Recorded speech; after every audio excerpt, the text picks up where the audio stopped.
I wanted to read to you a passage from Christopher Fry's play called The Sleep of Prisoners. Just a short passage. These men were prisoners of war, locked up in a church, wondering what it was all about, wondering what life was about, talking to each other, and was there ever going to be a future?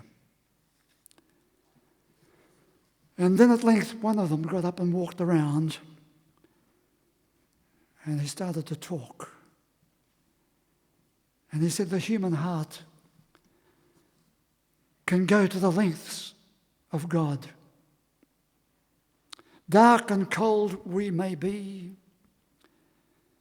but this is no winter now. The frozen misery of the centuries breaks, cracks, begins to move. The thunder is the thunder of the flows. The thaw, the flood, the upstart spring. Let us say, thank God our time is now. When wrong comes up to face us everywhere, never to leave us till we take the longest stride of soul men ever took. Affairs are now soul size. The enterprise is exploration into God. So what are we making for? It takes so many thousand years to wake. But will we wake? For pity's sake. Christopher Fry.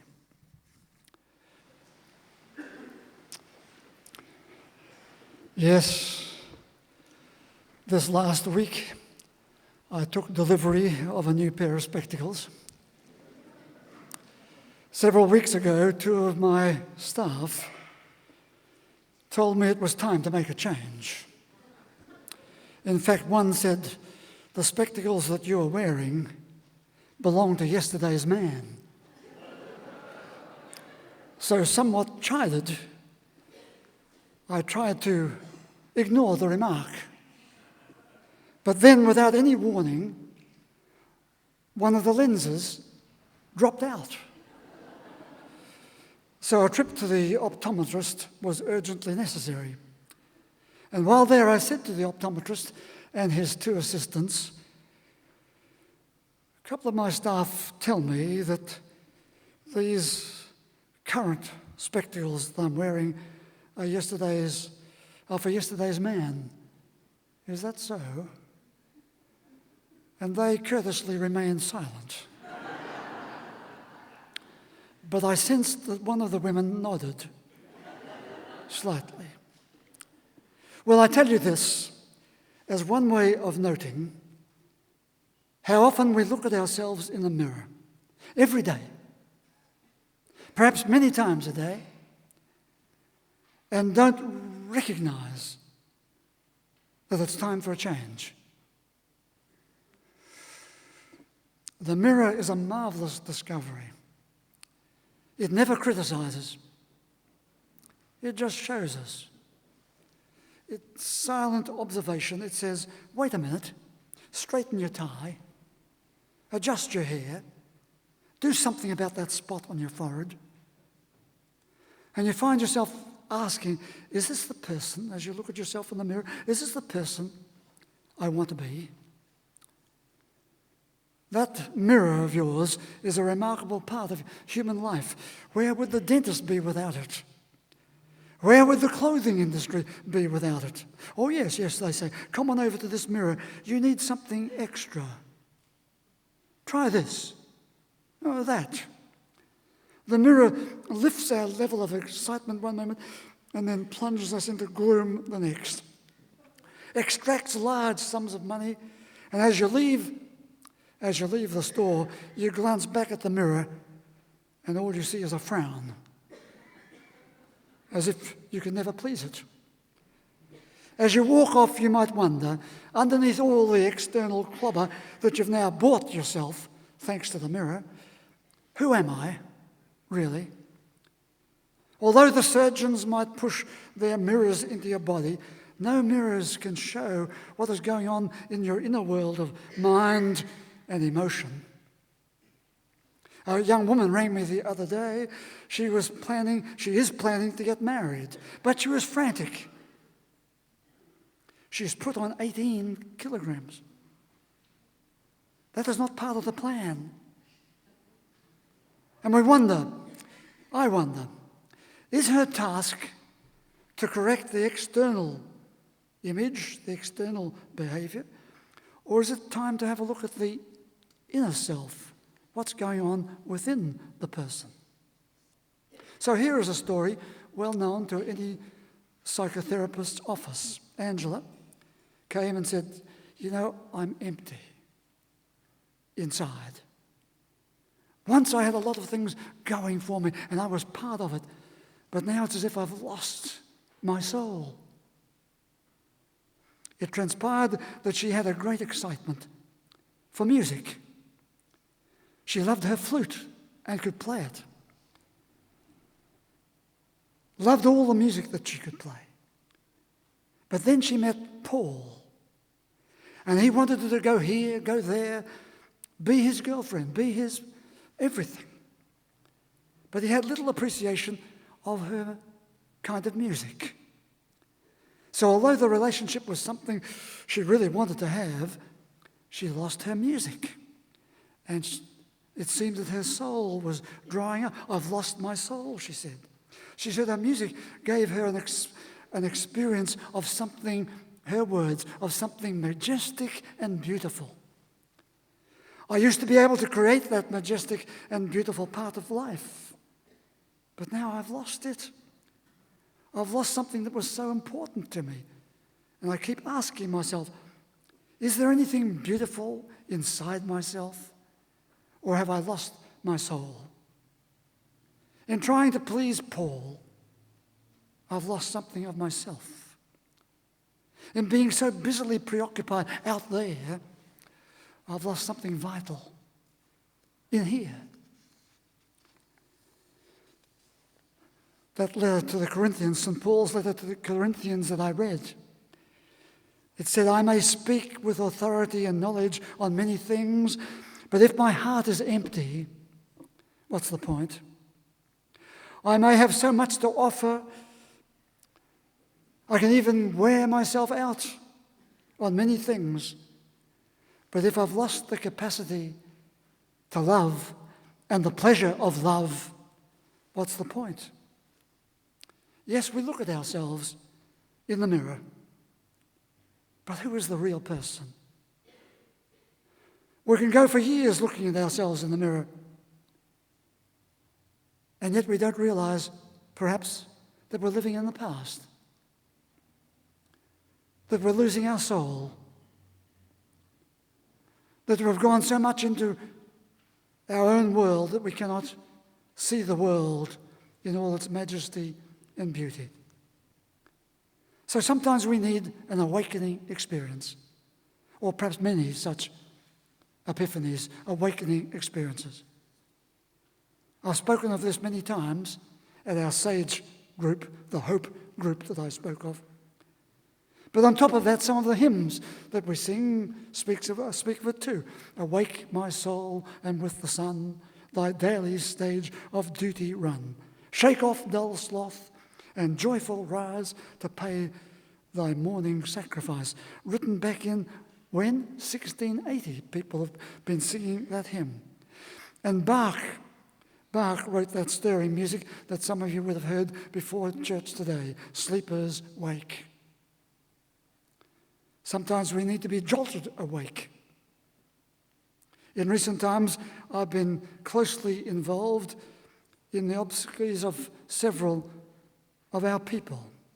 Philip, as some of you know, died at the age of 96. Muriel died this last week at the age of 95. George, a few weeks ago, in his late 90s. Ethel was 96. Judy, 92. Norma, 90. And Jack, her husband, 92. And you might say, well, so many people dying. But turn the coin over and let me say, but notice that these people have shown that they could live a memorable life well into their 90s. Perhaps all of us can do the same. At this time, I have 6 people in their late 70s and 80s who are facing very serious concerns about their future. On Friday, one said to me, a woman in her late 70s, she's been living a very vigorous, outward caring, strong life, but was suddenly in the surgeon's office post-surgery and asking the surgeon, how long have I got? So she sat in my office with a different question. Now that I know what I know, will you help me give good effect and stay alive in mind and soul until it's time for me to die? Will you help me get hold of those vital affirmations to stay alive in mind and soul until it's time for me to die? Yes, you see, these are drastic, awakening experiences. They're real. Some awakening experiences are not quite so drastic, but they're very important, inspiring, enhancing, sometimes even exuberant. You meet up with an old friend. You hear some exquisite music. You read great words, the words of the poet Wisława Szymborska. Strength, she said, is to know the memory of good moments, good words. I go back again and again to those words of Tolstoy's essay. Remember then, he said, remember there is only one time that is important. Now. And it is a most important time because it is the only time when we have any power. So these awakening experiences might bring a new focus to your life. Many people rightly dismiss some expressions of religion as irrelevant, and in my view, so they are. But when the woman asked the surgeon how long, she was asking a rightful question, full of rightful anxiety. But the question she asked of me was as important. Now that I know what I know, how will I live the best life possible till I die? And that is the question and the challenge to all of us. And so I go back again to my paradigm of F's. I'm up to 25 of them, but I'm not going to go through 25. A few, remember them? They are just as they are important in surgery, they are also important in psychology, and they are also important for a practical religion. What do I feel? Your feelings. How am I functioning? Second F. Help me stay in focus. Keep alive my good fantasy of the future. Help me to affirm my essential fulfillment. And eventually, will you speak to me of the final things, those F's? As you look at yourself in the mirror, we refocus, you see. Focus. Is this the person I always wanted to be? and now I've settled for? Is this how I always wanted to be? Or am I settling for something that just is? Am I open to that awakening experience, that challenge for me to refocus my life? We could have, if you're open to it, you could have many awakening experiences, just as Christopher Fry's play so directly put it. But will you wake for pity's sake? Well, we dare not leave a serious consideration of who we are here without looking at another dimension, another F, that F, the fulfillment of our life. If our central wishes from way back have been fulfilled, then we will hopefully be ready to dance with joy, as the scripture reading said today, to really celebrate that satisfaction. But if there have been many frustrations and many losses common to life, if there is so much unfinished business common to life, what then? Are there some pathways to that sense of fulfillment? So I put to you a few questions. First of all, we've got to say, well, what do I mean by fulfillment? I'll tell you what I mean. This is what I mean. Is there some meaning to your life? Are you able to do some good for people? Do you have the capacity to appreciate something beautiful? Have you found a sense of harmony in yourself and with someone else or with something else? They are marks. You could go on and name other features of fulfillment, but they're the marks. Finding some meaning, doing some good, and knowing you've done some good, appreciating something beautiful, finding a sense of harmony. That's fulfillment. There are some of the marks. But I need to ask a further question. Are you looking for fulfillment to be a sustained, elongated experience? Or will you settle for shorter experiences of ecstasy and joy? And in those moments of ecstasy and joy, those shorter moments, you can feel and you know that you're valued. Yes, and another question. If you have not experienced that fulfillment, either in the elongated form or the short bursts, if you do not experience that fulfillment, what will you do about it? Many people, as in Sleep of the Prisoners, they fell in a heap. They needed someone to come up and say, but will you wake for pity's sake?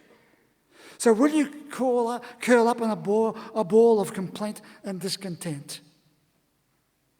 Or will you search out alternative, necessary healings, soothings for your unfulfilled zones of your life? Sometimes you need a new faith. Sometimes you need to find different ways to hope. And then you might recover a sense of the majestic and the beautiful that tells you that there is life and love in the wider world and perhaps even in yourself. Oh yes, faith, hope, and love. They can become the regrowth experiences. Don't fob them off as just another piece of gabble from the scriptures. They are so powerful for your everyday life.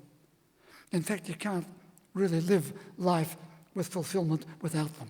Faith, hope, and love for regrowing yourself, perhaps a new self. Faith that puts passion into the possible. Hope that lasts as long as you can breathe. And love yourself. Love the beautiful. Love something good in life, something majestic, knowing that when you are in that mood, in that space, love is better than hate. Love is better than resentment and discontent. Love is the best part of your life. It brings you that regrowth of the self you can even yet become. Would you please stand?